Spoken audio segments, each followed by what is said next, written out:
বন্ধুরা, কী হবে আজকে? সবাইকে শুভ সকাল। ভারত সাউথ আফ্রিকার মধ্যে প্রথম টেস্ট ম্যাচের আজ কিন্তু তৃতীয় দিন।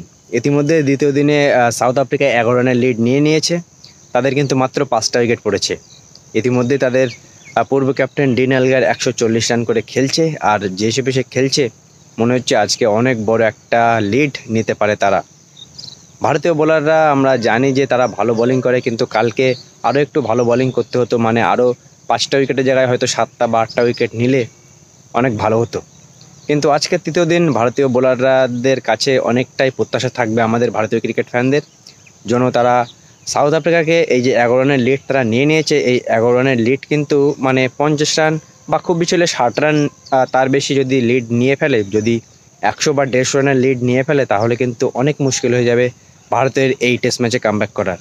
এমনিতেই ভারত অনেক পিছিয়ে পড়েছে প্রথম দিনেই, যখন মাত্র ২৪৫ রান টার্গেট দেয়, যে রানটা অনেক কম ছিল। কিন্তু আজকের তৃতীয় দিনে কামব্যাকটা কিন্তু অনেক ভালোভাবে করতে হবে, না হলে টেস্ট ম্যাচটা কিন্তু হাতছাড়া হয়ে যাবে আমাদের।